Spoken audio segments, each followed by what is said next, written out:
नमस्कार, मेरा नाम है सोनल मेहरोत्रा कपूर। आप देख रहे हैं एनडीटीवी इंडिया। और क्या आप जानते हैं कि बिल गेट्स ने कहा कि करेंसी ऑफ द फ्यूचर जो है वो डिजिटल होने वाली है। इतने लोगों ने बात करी है, बहुत जाने माने लोगों ने ये बात करी है कि जो इंटरनेट ने इंफॉर्मेशन की हाल करी, जो एक तरह से रेवोल्यूशन आया उसके बाद, वैसा ही एक रेवोल्यूशन कैश और बैंकिंग स्ट्रक्चर में आने वाला है। ये सब संभव होगा क्योंकि एक क्रिप्टो करेंसी के नाम से बहुत बड़ा जायंट अभी है हमारे आसपास जो ये पूरा रेवोल्यूशन ला सकता है। अब ये क्रिप्टो करेंसी क्या है? क्या ये गैम्बल है कि क्या ये एक इन्वेस्टमेंट है? क्या ये गोल्ड ऑफ द फ्यूचर है या सिर्फ एक, जिसे कह सकते हैं, सोशल मीडिया बबल है, मिथ है? इसके बारे में आज हम जानकारी हासिल करेंगे। तो चलिए आपकी मास्टर क्लास शुरू करते हैं कि क्रिप्टो करेंसी आखिरकार है क्या। सबसे पहले शुरू करते हैं कि क्रिप्टो करेंसी का मतलब क्या होता है। तो क्रिप्टो का मतलब होता है, हमने इसको 2 वर्ड्स में अगर आप डिवाइड करें, क्रिप्टो का लिटरल मतलब होता है सीक्रेट, या इस कॉन्टेक्स्ट में अनोनिमस, मतलब जो अपनी पूरी आइडेंटिटी रिवील ना करे। और करेंसी तो आप जानते हैं इसका मतलब होता है मनी। क्रिप्टो करेंसी एक ऐसी करेंसी है जो किसी बैंक के द्वारा नहीं चलाई जाती, किसी देश की अथॉरिटी के द्वारा चलाई नहीं जाती। अगर आप इस पे एक्सचेंज करें, कोई चीज खरीदें या बेचें, तो इसमें कोई भी मिडलमैन नहीं होता है। जैसे अगर आप बैंक के थ्रू कोई इंटरनेशनल पेमेंट करते हैं तो उसमें एक कट जाता है, एक परसेंटेज होता है जो बैंक लेता है वो ट्रांजैक्शन करने के लिए, बुक कीपिंग करने के लिए। लेकिन इसमें ऐसा कुछ नहीं है। ये सब एक कोड के थ्रू चलता है जिसका नाम है ब्लॉकचेन। ब्लॉकचेन पे वापस जाएंगे, पूरी टेक्नोलॉजी पे वापस जाएंगे, उसमें कंफ्यूज मत हो जाइए। लेकिन मोटा मोटा क्रिप्टो करेंसी क्या है उस पर बढ़ते हैं, आगे बताते हैं आपको। बिटकॉइन के नाम पर लोग काफी कंफ्यूज हो जाते हैं। बिटकॉइन एक क्रिप्टो करेंसी का ही एक फॉर्म है। जैसे आपका डॉलर होता है, जैसे रुपीस होते हैं, जैसे यूरो होता है, वैसे ही क्रिप्टो करेंसी में एक करेंसी है जिसका नाम है बिटकॉइन। बिटकॉइन सबसे ज्यादा पॉपुलर करेंसी भी है। लेकिन क्या आपको पता है कितनी सारी करेंसीज होती हैं क्रिप्टो में? करीब 4000 ऐसी करेंसीज हैं बाहर क्रिप्टो नेटवर्क के अंदर। बिटकॉइन के बारे में तो सब जानते ही हैं। उसके अलावा एक करेंसी जो दूसरे नंबर पर आती है, जिसके बारे में लोग काफी आजकल बातचीत भी कर रहे हैं, उसका नाम है एथीरियम। तो इस करेंसी से होता क्या है और ये पूरा ट्रेडिंग चलता क्या है? अगर कोई बैंक नहीं है तो इसे चलाते कैसे हैं? इसमें कोड होता है और इसकी जो बुक कीपिंग, अगर आप कह सकें एक एग्जाम्पल के तौर पर, तो ये बुक कीपिंग जो है, ये जो कोड्स जो लिखते हैं वो ही करते हैं। ये एक ओपन नेटवर्क है तो सबको ही देख सकते हैं। आपकी आइडेंटिटी नहीं रिवील होती, ये नहीं पता चलेगा कि Sonal Mehrotra Kapoor Take a 3D trial. Get intelligent. ने ये बैंक अकाउंट खोला है, लेकिन मेरा एक कोड होगा जो सबके लिए ओपन होगा। सब देख सकते हैं कि मैंने क्या ट्रांजैक्शन करा है, कैसे करा है। एंड क्योंकि ये इतने सारे कंप्यूटर्स पे रेप्लिकेट होता है, तो कोई एक कंप्यूटर पे हैक करके उसे बदलना या चीट करना आसान नहीं है। क्योंकि आपको उतनी ज्यादा, ब्लॉकचेन टेक्नोलॉजी ऐसे काम करती है कि आपको उतनी ज्यादा कंप्यूटर्स पे चेंज करना पड़ेगा। क्रिप्टो करेंसी जब पहले आया था तो ये इस कॉन्सेप्ट से आया था कि आप खरीद बेच सकेंगे चीजें इस करेंसी से। लेकिन अब इसका सबसे बड़ा ट्रेड हो रहा है। जैसे आप स्टॉक मार्केट में स्टॉक्स के ऊपर ट्रेड करते हैं, वैसे अलग अलग क्रिप्टो करेंसीज की वैल्यूएशंस पर, उनकी डिमांड और सप्लाई को लेकर उस पर ट्रेडिंग चल रही है। लोगों ने रातों रात बिलियनर्स बने हैं क्रिप्टो करेंसी में पैसे डाल के, रातों रात अपने सारे पैसे गवा भी चुके हैं। मैंने रातों रात इसलिए कहा क्योंकि ये 24 घंटे चलता है पूरा नेटवर्क, और 7 दिन भी चलता है। तो इसके बारे में बहुत बातें हुई हैं। ये कहा जा रहा है कि अब अगर लोग अपना पैसा लगाना शुरू करते हैं तो अगले 3 साल में बहुत अच्छा इस पे रिटर्न मिलेगा। पर ये क्रिप्टो करेंसी काम आखिर कैसे करता है? ये जो डिमांड और सप्लाई का सिस्टम है, ये चलता कैसे है? इलॉन मस्क ने बोला था कि वो अपने पैसे लगा रहे हैं क्रिप्टो करेंसी पर, और रातों रात इसकी प्राइसिंग जो है और उसकी डिमांड बढ़ गई। फिर उन्होंने वो लेकिन वापस भी ले लिया। उन्होंने पहले कहा था कि उनकी जो गाड़ियां हैं टेस्ला की, वो लोग खरीद पाएंगे बिटकॉइन से, लेकिन फिर वो भी उन्होंने वापस ले लिया। तो ऐसी बहुत सारी चीजें हैं जो अभी अवेलेबल नहीं है, जो अभी इसमें पक्का श्योरिटी नहीं है कि आने वाले समय में इस पर क्या होने वाला है। तो पॉजिटिव्स तो आपने बहुत सुने होंगे। कुछ ऐसी क्या चीजें हैं जिसकी वजह से लोगों को अभी भी डर लगता है क्रिप्टो करेंसी में अपना पैसा डालने से? सबसे पहले कि इसकी वॉलेटिलिटी बहुत होती है। कोई बेसिस नहीं है इस बात का। जैसे आप स्टॉक मार्केट का ही हम उदाहरण ले लें, आप किसी शेयर में अगर इन्वेस्ट करते हैं तो आपको पता होता है कि उस कंपनी का, उस शेयर का पीएनएल क्या है, आगे एक्सपेंशन के प्लान्स क्या हैं, क्या कोई टेक ओवर होने वाला है या एक्सपैंड करने वाले हैं या इसके एक्सपेंसेस होने वाले हैं, तो आप उसके बेसिस पर लगाते हैं पैसा कि भाई ये कंपनी आगे वाले समय में आगे अच्छा कराने वाली है, तो इस पे दाव लगाया जा सकता है। लेकिन इसमें तो ऐसा कुछ नहीं है। लेकिन बिटकॉइंस में या क्रिप्टो करेंसीज में एक वाइट पेपर निकलता है जिसमें उसकी कुछ डीलिंग्स वगैरह लिखी होती हैं, लेकिन at the end of the day जितने ज्यादा लोग इसमें इन्वेस्ट करेंगे, वो कहा जाता है उतनी ज्यादा इसकी जो वॉलेटिलिटी है वो कम होगी। दूसरा जो क्रिटिसिज्म इस पर आता है कि ये एक एक्सचेंज की तरह अभी तक यूज नहीं हो सकता। जैसे मैंने आपको बताया कि इलॉन मस्क ने बोला था कि आप गाड़ियां खरीद सकते हैं, बर्गर किंग ने एक बार बोला कि आप बर्गर्स खरीद सकते हैं, लेकिन वो सब वापस ले लिया गया। एक और एनवायरमेंट कंसर्न आता है इसमें बहुत इंपॉर्टेंट, क्योंकि इतने सारे कंप्यूटर्स पे टैबुलेशन हो रहा है, उतनी ज्यादा एनर्जी लग रही है, तो ये कहा जा रहा है कि भाई ये क्या आने वाले समय में अगर ऐसे ही चलता रहा तो कितनी एनर्जी कंज्यूम करेगा। और चौथा और सबसे इंपॉर्टेंट क्रिटिसिज्म परहैप्स जो इसमें चल रहा है वो ये है कि क्योंकि ये अनोनिमस है, इसे क्रिमिनल यूज में यूज करा जा सकता है, क्योंकि इस पे कोई रेगुलेशन नहीं है, कोई सरकार देख नहीं रही है कि कौन लोग ये ट्रांजैक्शंस कर रहे हैं, कहां पर इस्तेमाल हो रहा है। तो ये कई सारी चीजें हैं क्रिप्टो करेंसी के बारे में जो मैंने आपको बहुत बेसिक बताया है, एक बिगिनर्स क्लास जो होती है वो समझाई है। लेकिन इसके बारे में और जानकारी लेते हैं, हमारे गेस्ट की तरफ चलते हैं। आज हमारे साथ हैं सिद्धार्थ सोगानी, ये सीईओ है ट्रिबागो ग्लोबल इंक के। आदित्य सिंह है, ये को फाउंडर है क्रिप्टो इंडिया के। और निश्चल शेट्टी है, ये फाउंडर और सीईओ है वजीरेक्स के। तो ये तीन जो जेंटलमैन हैं हमारे साथ, ये तो अपना पूरा काम चलाते हैं सिर्फ लोगों के क्रिप्टो करेंसीज में ट्रेड करा के, उनको एडवाइस देकर, गवर्नमेंट्स को, सरकारें जो इसमें इन्वेस्ट कर रही हैं उनको क्या करना चाहिए, इन सबको लेकर ये लोग इन्वेस्ट करते हैं। तो इनसे बेटर जानकारी हमें नहीं मिल सकती, लेकिन हम बहुत बेसिक लेवल पर आज समझने की कोशिश करते हैं कि क्या है।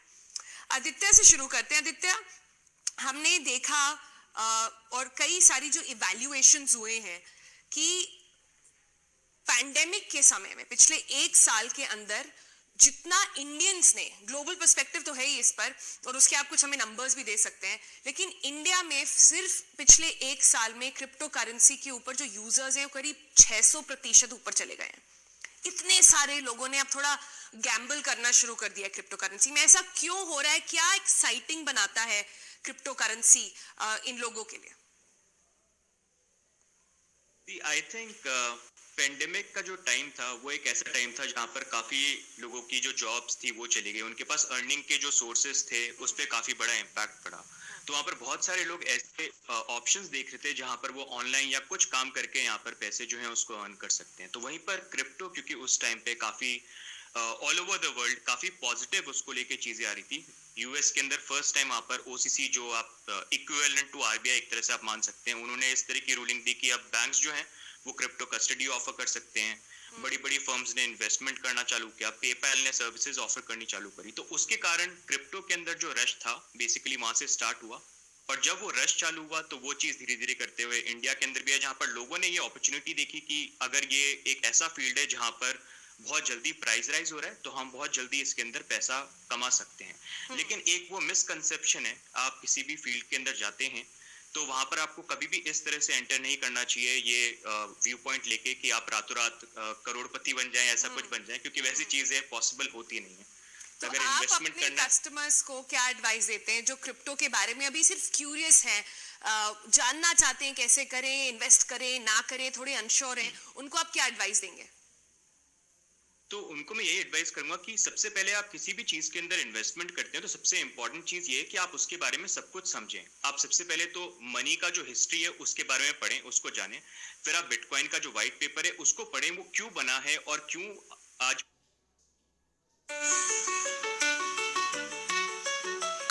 पिछले 10-12 साल से अगर आप देखेंगे वो बेस्ट परफॉर्मिंग एसेट क्यों बन रहा है और ऑल ओवर द वर्ल्ड किस तरह की पॉजिटिव अडॉप्शन हो रहे हैं। तो उससे एक आपको आइडिया मिलेगा। उसके बाद आप खुद अपने रिस्क के बेसिस पे आपको जिस तरह का इन्वेस्टमेंट करना आप कर सकते हैं। लेकिन अगर आप करें तो आप बिटकॉइन को बेसिकली देखें और वहां पर भी अपना पर्सपेक्टिव कम से 3 से 4 साल का आप रखें और उसमें भी आप चाहें तो रुपी कॉस्ट एवरेज करके इन्वेस्टमेंट करें, मतलब सेंसिबल इन्वेस्टमेंट करें। ऐसा नहीं कि आप जरूरत से ज्यादा उसके अंदर पैसा लगाएं। जी, तो कॉशन के साथ इसमें करें और थोड़ी रिसर्च के साथ करें कि क्यों बना है। आपने कहा कि पूरा हिस्ट्री ऑफ मनी पढ़ना चाहिए कि कैसे गोल्ड कॉइन सिल्वर कॉइन से हम कैश पर आए हैं, कैश से हम डिजिटल करेंसी पर आए हैं और डिजिटल करेंसी अब हम क्रिप्टो करेंसी की बात कर रहे हैं। सिद्धार्थ की तरफ चलते हैं। सिद्धार्थ, लीगल एस्पेक्ट पे इस पे बहुत क्वेश्चंस आते हैं, लोगों को लगता है इस पे हमें क्या टैक्स देना पड़ेगा नहीं देना पड़ेगा। और मैं अपने प्रोड्यूसर से बोलूंगी एक ग्राफिक्स भी अगर हम चलाएं कि पूरा ये लीगैलिटी जो है पूरे विश्व में कैसे चल रही है क्रिप्टो करेंसी की। कुछ देश हैं जिन्होंने अलाउ कर दिया है, कुछ देश हैं जिन्होंने रेगुलेशंस लाए हैं। इंडिया में अभी क्रिप्टो करेंसी ग्रे एरिया जैसे बोलते हैं उसमें है कि आरबीआई कह रहा है हम इसे नहीं मानते, लेकिन अभी क्योंकि डीलिंग्स चल ही रही हैं, इतने लोगों ने इस पे इन्वेस्ट करा हुआ है, करोड़ों की मात्रा है, कितना उससे भी ज्यादा पैसा लगा हुआ है। और हम ऐसे समय पर क्या एक्सपेक्ट करते हैं सरकार से इस पर? यस, सो वर्ल्ड के जो G20 नेशंस है उसमें से 18 देश ऐसे हैं जिसमें ये रेगुलेट हो चुका है, मतलब वहाँ पे इलीगल नहीं है, वहाँ पे किसी तरह का टैक्सेशन का प्रोविजन है कि अगर आपने सपोज $100 कमाए हैं तो आपको उस पर कितने प्रतिशत टैक्स देना है, उसमें आपको लॉन्ग टर्म कैपिटल गेन का ट्रीटमेंट कैसे करना है, ये सारे निर्देश जो है वो कंट्रीज की सरकारों की तरफ से आ चुके हैं। इंडिया में ये अभी तक क्लियर नहीं है, ग्रे एरिया है। तो यहाँ पे वी एडवाइस कि आप आपका जो करंट टैक्स स्लैब है विच इज 30% या जो मैक्सिमम स्लैब है आप वो भरें। इवन जीएसटी जो आप भर रहे हैं इससे रिलेटेड जो भी काम करें वो मैक्सिमम भरें, क्योंकि अगर सरकार फ्यूचर में कोई भी तरह का प्रोविजन लाती है तो we will be in accordance. तो ये एक चीज है। और बहुत सी कंट्रीज के अंदर इसको एसेट कहा जा रहा है, कहीं पे इनको करेंसी कहा जा रहा है। But the best thing is कि आप इसको एज एन एसेट ट्रीट करें। एसेट ट्रीट करने से इसकी बुक कीपिंग बहुत आसान हो जाती है।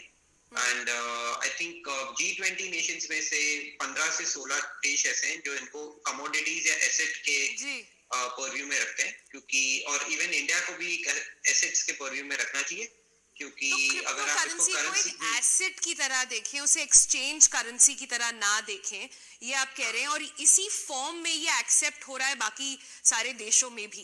पर इंडिया में इसका क्या रोल हो सकता है? निश्चल की तरफ चलते हैं। निश्चल, एक ब्रेक लेंगे हम, लेकिन उससे पहले मैं जल्दी से कमेंट लेना चाहती हूँ आपसे कि अभी जब हमें क्लियर नहीं है कि कोई रेगुलेशन इसमें आएगा कि नहीं आएगा। मुझे पता है कि क्रिप्टो करेंसी में एक सेल्फ रेगुलेशन होता है, लेकिन अगर कोई फ्रॉड हो जाए, अगर कोई सिस्टम हैक हो जाए, सवाल ये है कि at the end of the day ये कोड है, तो इससे बेटर कोड हो सकता है लिखा जाए आने वाले समय में, जिससे इसे भी हम फूल कर सकते हैं, इसमें भी कोई लूप होल निकल आए। तो क्या इन सब चीजों के चेक्स एंड बैलेंसेस हैं अभी? देखिए, अभी जैसे आपने कहा कि ये रेगुलेटेड नहीं है, और इससे क्या होता है कस्टमर्स को थोड़ा प्रॉब्लम हो सकता है कि अगर उन्होंने कोई वेबसाइट यूज कर लिया जहाँ पे कोई चेक्स एंड बैलेंसेस नहीं है। तो एटलीस्ट इंडिया में हम क्या कर रहे हैं, हम सब एक्सचेंजेस मिलके हमने एक self regulatory code of conduct launch किया है, जहाँ पे ये जो नीडेड चेक्स एंड बैलेंसेस है वो हम फॉलो करते हैं। बट हम इसीलिए रेगुलेशन चाहते हैं ताकि एक गवर्नमेंट एक फॉर्मली एक सॉर्ट ऑफ मैं बोलता हूँ कि रेगुलेटरी गाइडलाइंस लाए, जिससे कोई भी बिजनेस अगर कर रहा है इस सेक्टर में तो कस्टमर प्रोटेक्शन, फंड प्रोटेक्शन, ये सब लोग डे वन से रहे उनके वेबसाइट्स में, एक्सचेंजेस में। पर जब तक वो नहीं होता, आई थिंक कस्टमर्स को कॉशन लेना चाहिए और ये देखना चाहिए कि आप जिस वेबसाइट में आप निवेश करोगे और जिस क्रिप्टो में आप निवेश करने वाले हो उसका बैकग्राउंड क्या है और कितने समय से ये चल रहा है, वो बहुत इंपॉर्टेंट है। जैसे बिटकॉइन फॉर एग्जांपल 10 साल से चल रहा है और कभी हैक नहीं हुआ है, तो आपको पता है एक स्ट्रॉन्ग नेटवर्क है और इसमें करीबन 40-50 मिलियन लोग पूरे दुनिया में बिटकॉइन खरीद चुके। अब कोई नया टोकन आपने सुन लिया कि लॉन्च हुआ है, पर उसमें शायद 10,000 लोग भी नहीं रहेंगे, तो आपको पता है कि उसमें रिस्क उतना ही ज्यादा है क्योंकि किसी ने अभी तक उसको टेस्ट नहीं किया है और शायद 1 महीने भी नहीं चला है अब तक। तो ये आपको सोच समझ के निवेश करना चाहिए, सोच समझ के करना पड़ेगा। एक छोटा सा ब्रेक लेते हैं, जब हम ब्रेक से वापस आएंगे तो हम बात करेंगे कि आखिर ये जो प्राइसिंग है बिटकॉइन की या किसी और क्रिप्टो करेंसी की, वो इतनी फ्लक्चुएट क्यों करती है और कैसे करती है, और अगर आप इन्वेस्ट करना चाहते हैं तो क्या ट्रेंड्स आपको वॉच आउट करना चाहिए। एक छोटे से ब्रेक के बाद जानते हैं, और आज हम आपको दे रहे हैं कुछ बेसिक्स क्रिप्टो करेंसी के बारे में। अपने पैनल की तरफ वापस चलते हैं। और निशान, हम आपसे जाने से पहले ब्रेक पर ये जानने की कोशिश कर रहे थे कि आखिर ये वॉलेटिलिटी जो इतनी आती है क्रिप्टो करेंसी में, ये कैसे आती है, और अगर कोई वॉच आउट कर रहा है इन ट्रेंड्स को तो किन चीजों पर ध्यान रखना चाहिए। देखिए, अभी आप बिटकॉइन अगर आप देखोगे, ये सिर्फ 10 साल हुआ है बिटकॉइन लॉन्च होके, और करीबन 10 या 12 करोड़ लोग हैं दुनिया में जो क्रिप्टो में इन्वेस्ट करते हैं। अब आप इसको कंपेयर करोगे गोल्ड से, तो गोल्ड हजारों सालों से चल रहा है और 100-200 करोड़ लोग शायद गोल्ड में निवेश कर रहे हैं। तो ये मार्केट गोल्ड का बहुत बड़ा है। इसलिए अगर आप कोई एक छोटा सा न्यूज आ जाए या बड़ा भी न्यूज आ जाए, गोल्ड 1% भी मूवमेंट हो गया तो आई थिंक उसे लोग चौंक जाते हैं। पर बिटकॉइन क्योंकि ये छोटा मार्केट है, तो अगर समझो एक इलॉन मस्क ने ट्वीट कर दिया तो पूरे दुनिया के सब मीडिया वाले उसे कवर कर देते हैं। जैसे ही मीडिया कवर करता है तो बिटकॉइन में नए निवेशक आ जाते हैं, और उससे आप देखते हो कि प्राइस राइज क्विकली हो रहा है, क्योंकि जो बिटकॉइन का एक्चुअल जो होल्डिंग पॉपुलेशन है वो बहुत छोटा है। तो कल को अगर भारत सरकार अगर कोई इस पे स्टेटमेंट भी देती है तो इसमें बहुत फर्क पड़ने वाला है क्रिप्टो करेंसी पर। आखिरी 1 मिनट है तो मैं क्विकली आदित्य और सिद्धार्थ के पास एक छोटे कमेंट की तरफ जाना चाहती हूँ, और दोनों से मैं ये जानना चाहती हूँ। सिद्धार्थ, आप पहले बताइए कि अगले आने वाले 5 सालों में आप क्रिप्टो करेंसी को कहाँ देखते हैं। आने वाले 5 साल में क्रिप्टो करेंसी का फ्यूचर बहुत ब्राइट है। इसका मेन रीजन ये है कि लास्ट 2 साल के अंदर गवर्नमेंट ने बहुत पैसे प्रिंट किए हैं। तो जब मार्केट में इन्फ्लेशन बढ़ जाता है, स्टेबल एसेट्स जो होते हैं, जो जैसे गोल्ड, सिल्वर और बिटकॉइन, ये ऊपर जाने लग जाएंगे। कमोडिटी स्टॉक मार्केट भी ऊपर जाने लग जाएगी। तो ये गवर्नमेंट का जो हेलीकॉप्टर ड्रॉप है उसको देखते हुए आई बिलीव क्रिप्टो करेंसी की प्राइसेस बहुत, स्पेशली बिटकॉइन की प्राइसेस बहुत ऊपर जाएगी। आदित्य की तरफ चलते हैं। आदित्य, 5 साल में आपका क्या प्रेडिक्शन है क्रिप्टो के लिए? सो 5 साल के अंदर आई थिंक बिटकॉइन का जो अडॉप्शन है वर्ल्ड लेवल पे वो बहुत पॉजिटिव तरीके से बढ़ेगा, जिस तरह से भी हो रहा है। और अभी 2020 के अंदर जिस तरह से all over the world regulation आए इंडिया को छोड़ के, जहाँ पर हम सोचते हैं, मतलब वी आल्सो होप कि यहाँ पर भी कुछ पॉजिटिव है, तो उसके अकॉर्डिंग अभी ये चीज स्टार्ट हो चुकी है जो जाने वाली नहीं है। तो बिटकॉइन एक ऐसी चीज है जो which is here to stay. तो ये एक काफी, पर अभी हमें देखना पड़ेगा कैसे जाता है। आज के प्रोग्राम में हमने बहुत बेसिक समझने की कोशिश करी। अगर आपको ये प्रोग्राम अच्छा लगा और आप और जानकारी चाहते हैं क्रिप्टो के बारे में तो हमें जरूर लिखें। हम फिर से इन जेंटलमैन को बुलाएंगे और फिर से इसके बारे में डिटेल डिस्कशन करेंगे कि आखिर क्रिप्टो करेंसी का फ्यूचर क्या है और क्या ये आपके लिए सही है। फिलहाल आज के लिए